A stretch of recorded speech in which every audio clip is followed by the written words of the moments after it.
right, so this is about how I 10x my business overnight using one simple lever, the price. And I was able to do this and make the value proposition more valuable for my customers in one move. And this was the move. I just 10x the price. um, so how I did this is I am CEO founder of Sage Consultation, and we do marketing and sales. So that's me. I'm very, very good at garnering attention, especially over a long enough time period. I get better and better at doing what I do, or it works more the more you work it in terms of the system that I've been able to develop. So not very complicated, very simple, volume based. I talked about it in the last video.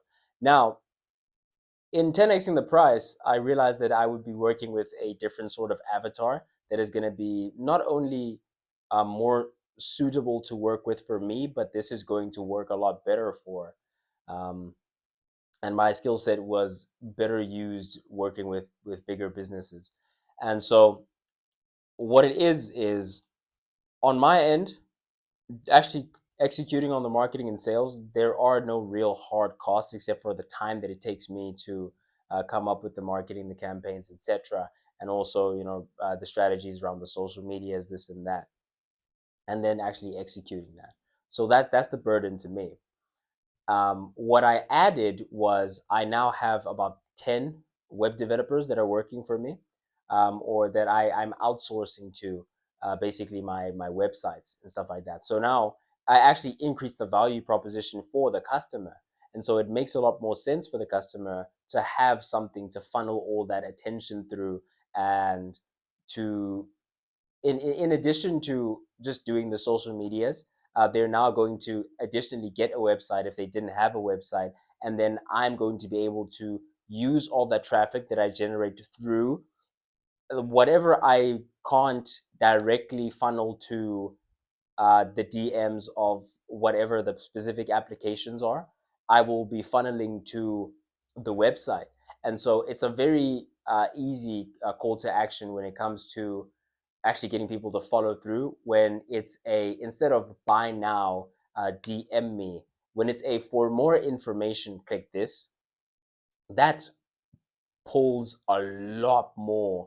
That's a much stronger call to action and a much stronger funnel than a DM this, reply this. Because when you do that, it's high commitment for them, and the customer, the consumer, not a customer yet, the potential lead that we want to turn into an engaged lead, that person is now seeing this as an opportunity to look more into your stuff without necessarily having to commit to anything just yet. So this is just an opportunity for them to learn more about you without necessarily having to contact you and putting that much pressure on themselves. And most people like being behind that curtain of anonymity. Okay, and so through that site, we can use some methods, for example, ways of capturing data that include them getting some sort of bonus, some sort of percentage off, some sort of discount. It could be a pop up, an initial pop up that's offering them this in exchange for their information, or something where they accept that by giving you this information, they are going to be subject to some sort of, for example, if you get their email, then you can email them if you get there. And that's not only a good way of getting new people in terms of potential leads, but also in terms of customers that you already have, that you don't necessarily have their information. Those are the main people that you want to be funneling towards that website, so that you have a database and you can create a list for yourselves of the customers that you already have of leads. And these are all people that you're going to be contacting with potential offers, with potential things. And when I'm doing my work, when I'm creating the campaigns and doing this and doing that and creating the wording that's going to be speaking specifically to the people that you wanted to speak to, those people are going to be receiving this messaging. You're going to be able to get in contact with those people much easier when you have their information. And so creating that place where you can just collect data is a very, very strong leverage. And so that's basically what I've added to my service that was already with the existing customer base. We can sort of create those systems. We can manually do those things. We can manually create the list, this and that. Um, But with the website, it's again, we're talking about leverage, we're talking about PowerPoints, and this is a more powerful, convenient way to do that same thing. Meaning, if you are going to be receiving likes on Facebook, if you are going to be receiving comments on Facebook, but like based off of the things that you post, because you're going to be speaking to very specific people, you're going to be talking to very specific types of Facebook groups that you're going to be posting in, where the people that you're looking for are going to be. Same thing on all social media platforms. It's just you go to where the people you want are at, right? You go there, you talk to them, and then the people who interact with your stuff, those are your leads. Those are people that are interested, and you have a conversation point in terms of if we're going to shift it over to the sales side of it, because it's sales marketing and sales, right? If you're going to shift it to the sales side, then you have a point of conversation. You know what this person is interested in because they engage with a very particular piece of content. Now, that's why it's very important to have a certain bridge between marketing and sales. In fact, marketing and sales are both doing the same thing. Sales just plugs in the holes that marketing leaves, which is educating the lead, in order to make them a customer. Which is, you're finding the people who need you, and you can find those people faster by, first and foremost, and that's where the social media more so comes in, more so than the website. The social media comes in terms of actually reaching more people. Period, because there are people out there who need your product. They just don't know that you exist. Said that in the last video. I'll repeat that again because it's a very, very important point. There are people who need your product. They just don't know that your product exists, and they don't know that their problem can be solved as efficiently as you do it. So you need to get yourself out there. You need to make those people aware that you exist. And so that's where the social media comes in. That's where marketing comes in. So moving over to the sales side is when you do find those people and they are beginning to engage with the content, then with those people, as you get them in, we can get into a place where you are clarifying whatever the thing is. So okay, so you interacted with this piece of content. To me, that says you're dealing with this issue. Is that correct? And do you get what I'm trying to say? And even the people that you receive through the website, through the email, you can have that same type of conversation with, okay, so you're contacting me about this. Oh, is that correct? Yes, that is correct. Okay, so you are having this problem. You label them with a problem, right? And then you overview past pain. Okay, so you have this problem. You've seen this thing of mine. What have you done in the past? What hasn't worked for you? So you overview past pain. Now, the powerful thing about that is you are creating the deprivation. The best moment to get a review from someone is the greatest point of satisfaction. But that's not when you make the sale. Um, if I am at a steakhouse and I make you the best steak you've ever had in your life, I feed you. Is this the good time to say, would you like another steak? No, obviously you don't want another steak. You're full, right? But this would be a great time to say, hey, how did you like that steak? Oh, bro, it was the best steak I've ever had. Recency bias, right? So that would be a great time to get a review. But then when it comes to actually making the next sale, probably not the best time. When's the best time? When you step into the door and you're starving. And so you want to create that starvation. You want to freshen the wound and remind someone why they are actually interested in your solution. You remind them of the problem that they're suffering with. You remind them of the thing that they're suffering of, and we go over how you've gone through things. What have they tried? What hasn't worked in the past? And you want to accentuate the differences between what hasn't worked for them and how your thing is different, because it is. Especially, again, very important thing, you can't sell to people who don't need your thing. And that's very important for people to understand, because when we tend to talk about sales, people think of the sleazy car salesman that's going to try and get you to buy a piece of junk, and then it's your problem now. But what sales truly is, and why, for example, I will always follow up with certain people and I'll just leave certain others alone, is if I feel that there is a need that I'm actually fulfilling for you, then I will be more motivated, and I will be more incentivized to actually follow up on that, because I can actually genuinely solve a problem that you have. And so in sales, the person who cares more about the other person. Like if if I'm if you're a business, I'm telling you about Sage Consultation, I'm telling you what we can do, and then you are apprehensive, but I can tell from the information that you've given me that you actually need the service. If I care more about you needing the service than you care about whatever fears that you may have about it not working, whatever reservations, then it is my job to keep hitting those points, keep hitting those marks, and to empower you to make the right decision or empower you to make a decision. I just want you to be empowered. That's the most important thing of the sales process. But to get back to the topic at hand, ultimately it was just that. What I can do is all that, the marketing, the sales, this and that. But just to add that little bit of sweetener and to actually give it more leverage, more pull to people who actually need it. Because people who need it, what I found as I was walking around, I was doing door to door sales, business to business. I was literally just walking in the neighborhood businesses, and what I found is that the people who need my service actually need that other service as well, and so I can increase my offer by adding that. So ultimately, I had 10x my price regardless, just due to the size of the business that I was going to be going after instead of the size of business that I was working with before.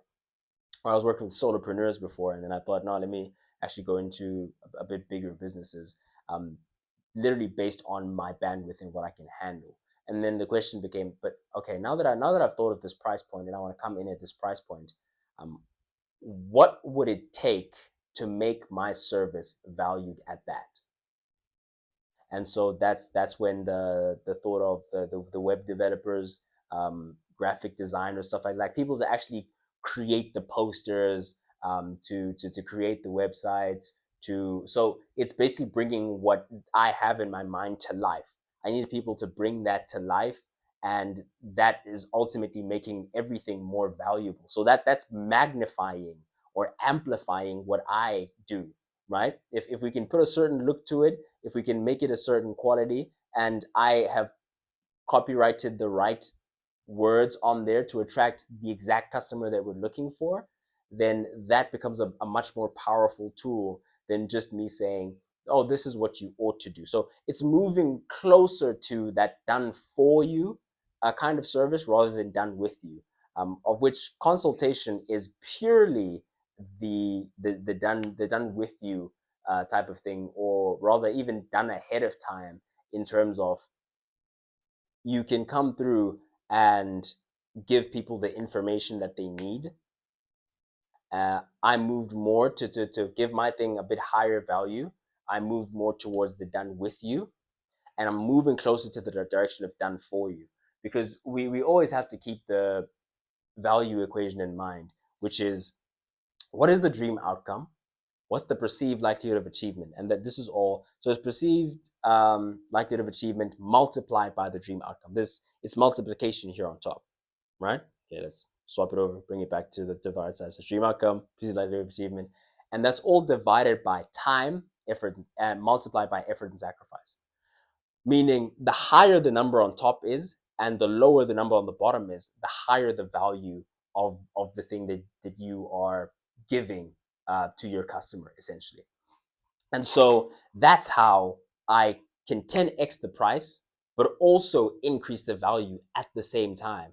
Because if you notice this, their dream outcome is for people to find out about their stuff. No, actually, the dream outcome is to make money.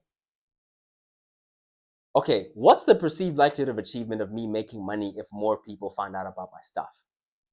Quite high. And then it goes to the perceived likelihood of achievement that I can get more people to find out about their stuff. Okay, I actually do have a social media platform that I'm growing consistently at a certain pace. On top of that, I am a business person. I study business in depth, read over 20 books, business content every day.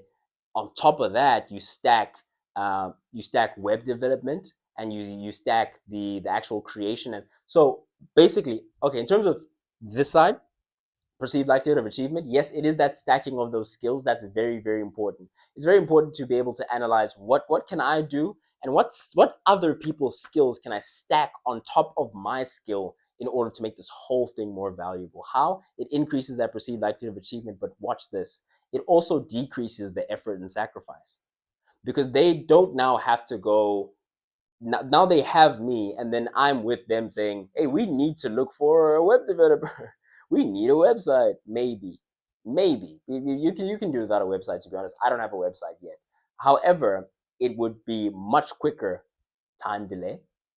Do you see how it just trickles down, and it keeps hitting down those same marks, and it keeps increasing in value when you take like a closer look at what these skills are that are stacked together and what they do in terms of the value. So that's the one move for me that enabled me to 10x my price, but also way increase the value for the customer in terms of how quickly they can actually turn over and start making money. So that being okay, and then to actually cap off on that, it is realizing what your skills are and stacking other people's skills that are going to increase the value of what you do. So if and this is across the board in terms of anything and everything that you may do for someone else, there is something that is related, that is adjacent, that is not exactly what you do, but if you had it in-house as well, it would help a lot. It decreases the time for us having to look for this additional service, because this may be something that, like I said, maybe they may not need it initially, but it may start out as, okay, we just do social medias, we do this and that, and then when we want another acquisition channel, or then we want to retain these customers that we're getting here, we want their information, this and that. So instead of it being a process of A, B, C, D, E, we can do all of it to begin with, and so we can pull forward those funds that we were going to be receiving later on. We can pull those forward in time, and I can make the customer more money now rather than a little bit all throughout time. And that, again, we talk about time, we talk about effort and sacrifice, that makes an offer more valuable. And so, that being said, another reason why I had shifted from solopreneurs to bigger businesses is because of this that I'm about to read you. Among other things, there's a lot of stuff, but I think about this poem often. It's a poem. Again, I got into copywriting, but I was a writer first. So I'm very well versed in literature. That being said, I want to touch on this poem, and then I'm going to cap off for you guys. And the ultimate lesson in this poem is you can get out of life exactly what you ask for, but it will be exactly what you ask for.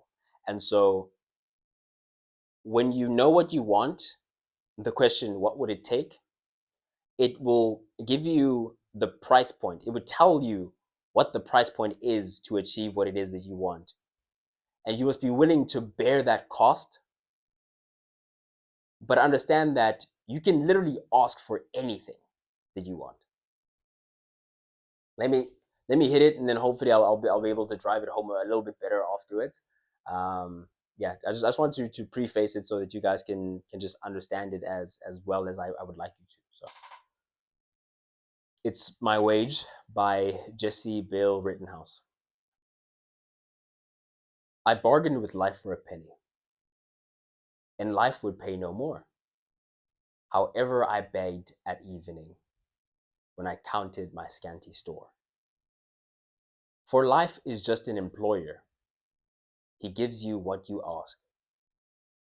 But once you've set the wages, why, you must bear the task. I worked for millennials hire, only to learn dismayed that any wage I'd asked of life, life would have paid. And so to me, that speaks of, if you make the decision to undervalue yourself, to underprice yourself, if you make the decision to want small things, life will give you small things It will give you small tasks, it will give you small challenges, and you will get small rewards from it. However, at the end of this man's life, he learned dismayed that any wage, if you ask life, I want to be, let's be completely delusional, ridiculous. Life, I want to be a billionaire. How can I be a billionaire? Then life will give you billionaire problems to solve. And then you'll begin to look for billionaire ideas. Well, what are big things? And on that topic, quickly, a part of wanting to make a lot of money, a part of wanting to do big things is you need to be doing big things for other people. And so I 10x my price, but I also 10x the value that I'm giving the customer, maybe more. Meaning they, for example, will pay me 10,000 and I'll make them more than 100,000. Do you see that? That's the way you ought to be thinking. Um, the web developers that I'm working with, I will pay more than fairly. I'm trying to pay handsomely as far as I can in order to access the people's discretionary effort. And so understand this, when you ask for those big problems, notice that the people in the biggest industries, the people who make the most money in the world, uh, Jeff Bezos owns some small percentage of Amazon. I know the CEO of Nvidia owns like 4 point something percent. Elon Musk owns less than, all these guys own less than 20% of the biggest companies in the world. And what we can learn from that pattern is you make a lot of money when you make a lot of people a lot of money. Um, one more thing I'm going to touch on is Jeff Bezos was talking. I was watching him talk on Lex Fridman podcast, and he talked about wanting to create the next plow. Basically, this is not literally what he said, but it ends up being he is intending to create the next plow when it comes to space exploration. Meaning the problems of going to space or were already solved in the 1960s, but now the issue becomes repeatability. If he is able to make it more efficient, more repeatable, if he's able to make it cost less to go to space, then you will get to a place where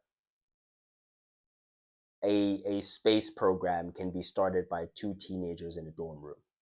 You know that, like, that's where the internet has gone. He basically talks about Amazon and how in Amazon he was standing on the shoulders of giants. He didn't have to figure out how to post the things to people. The post already existed. The internet already existed. Like, there are a lot of inventions that were already there that allowed the what he wanted to do to happen, right? He already had a lot of leverage to work with because other people had already created platforms for him to be able to do what he did. And so he's trying to create the platforms in order for the next generation of space travel to be much more cost efficient, to cost a lot less. And so people will be much more able, okay, and then will be much more able to achieve that. It will be a lot easier to start doing the thing because the cost of failure will be less, so you can fail more times and you can move faster towards the right answer. The more no's you receive on the way to an answer will lead you closer to the truth if you pay attention. And so he talks about the plow and how the invention of the plow allowed everyone in the world to make more money. If everyone's farming and you were farming with whatever tools you may have had at that time, and then there's the invention of the plow. As soon as you have a plow, you can work more. You can get more out of each hour that you work. You work. So that one invention made everyone in the world more money, made everyone in the world a bigger harvest, more crop. Okay, so what I need you to understand is back to solving billionaire problems. If you ask life, I want to be a billionaire, it will give you billionaire problems to solve. Now that includes having the wherewithal to, instead of wanting to own the whole pie, own a small piece of a bigger pie. Grow the pie each time. So for example, now with what I did, I'm maybe going to split 60-40, 70-30, depending on how much admin is going to cost, this and that, depending on the size of the clientele, like all that type of stuff, right? All of that's factored in. But again, I'm trying to pay the the web developers up to 40%, which is going to be perhaps an all right payment, an equal payment. or even an underpayment, but it's an overpayment in terms of the fact that it's going to be perpetual, which means you're not getting paid for a once-off thing. You're getting paid to just stay on and manage. You're getting paid to just check and see if everything works out. And so if I am underpaying you to begin with, it will be made up for by the fact that I'm going to be paying you handsomely to maintain. So you only have to work hard to make this thing good once, and you may get paid upwards of 40,000 this year to just keep checking if this thing is still on, it's still functional. You may want to tweak it, whatever the case is. So again, you want to access people's discretionary effort, and you want to cut people into the pie because now it's a bigger pie. I just 10x my own price. Yes, I'm getting less of 100%. I was getting 100% before, and now I've added a completely different branch, and I'm getting less, but the company is making more. So I need you to understand that idea as well in terms of value creation. But you also billionaire problems. The richest people in the world make the most people money. You get paid more money the more money you make for other people. And so constantly be looking for ways to make other people money, constantly be looking to make connections between people and make them money that you're never going to touch, you're never going to see, you're going to get 0% of that, because people want to be around people that make other people lots of money. If you're the only one who gets rich whenever you make a business deal, no one is going to want to do business with you. But if you're the type of person that does business, if you're the type of guy who, hey, listen, if Sage gets you on a project, you're gonna make money. Everyone's gonna make money. If that guy makes money, everyone makes money. Guess what? People are gonna want to make you money. People are gonna want to get you in rooms and positions and whatever to make money, because they know that, yay, if I get this guy this opportunity, he's gonna give me cake. He's gonna put me in a very, very good position. And so you want to be that type of person. Um, you want to be the person that creates value. You want to have that as your ultimate skill, the ability to create value for other people. And so, touching back on this, whatever wage you ask of life, it will pay you. Whatever the size, the magnitude of problem that you choose to solve, that's what you will be rewarded for. And then within that problem, if you want to be specific, tactical, now you're like, hey, bro, that's fugazi. We are the world, we are the children. But how's that going to make me money? Well, the more people make money by you being involved in a project and making money. That's why, and I heard Jeff Bezos say that, and I was like, that's why this guy is one of the richest people in the world. That's why Elon's one of the richest people in the world. Because look at the industry that they're in, and they're talking about be like creating a scenario where the world gets richer because the resources will be distributed this way and that way. And he goes well into it. And that's beyond the scope of this video to go into. But what I need you to understand is he's thinking about making everyone in the world richer. That's why he's one of the most high paid people in the world. And that's why he was the richest man in the world at one point. Because wherever he is making money, everyone around him is making money. And so business owners, find ways to make your customers more money through your service, and find ways to make the people you work with more money through your service. Let money be something that is flowing around you, that is constantly happening. Make it a foregone conclusion that if this man steps in the room, there's money to be made. With that, if you're a business owner and you're interested in up to 10xing your business, at, I'll say at minimum, but you want to give it time, right?